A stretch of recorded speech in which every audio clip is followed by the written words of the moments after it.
Looking for a new car or truck? TheAutoChannel.com has the most complete and up-to-date pricing, vehicle specifications, and reviews. I want to talk to you about a huge problem that this country has. In 1970, we were importing 24% of our oil from foreign countries. By 1990, we are importing 42%. Getting worse fast. Now we're 2008 and we are importing almost 70%. The cost is $700 billion. We've got to do something about the $700 billion, because just multiply that times 10 and that's $7 trillion. We can't afford it. Out of 1,000 people in America today, 750 of them have cars. In China, 44 people out of 1,000 have cars. Out of 85 million barrels every day in the world, we're using 21 million of that. That's 25% of this oil, and we have 4% of the people. That's a problem. What are the resources we have to work with? We've got coal, we've got natural gas, we've got hydro, bio, wind, solar, and you have nuclear. Nuclear is going to be used, but not for this illustration, because it's going to take us too long to get nuclear up and going. So when you go back over the list, which ones will help us with the $700 billion? Natural gas will do the job. It is the second largest natural resource in the country. There are 8 million cars in the world today, cars, buses, trucks, that are on natural gas. It's a good transportation fuel. It's cleaner, it's cheaper, and it's domestic.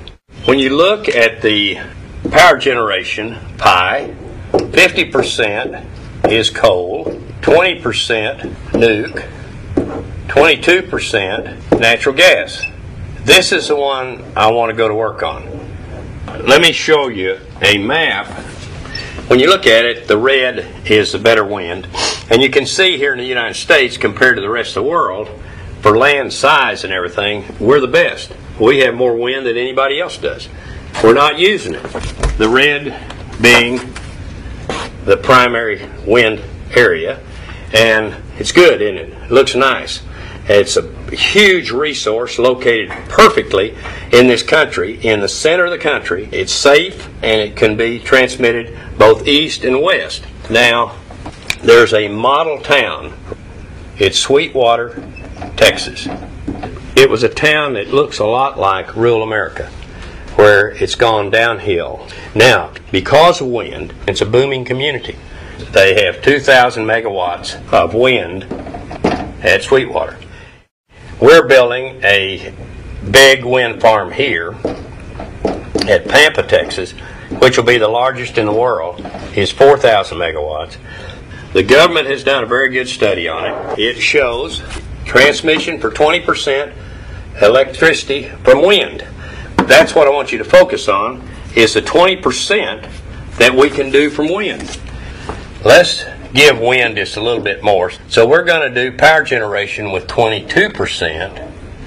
That fits this number here, and you take the natural gas out and it goes to transportation fuel. It would reduce imports by 38%. What would that do in dollars? It would be about $300 billion. So we could cut this down by $300 billion by merely doing 22% wind, and take out 22% natural gas and put it over here to transportation. This can all be accomplished in less than 10 years if you have the right leadership. And that's the key to it. We have to have the right leadership, and everybody in this country has to cooperate.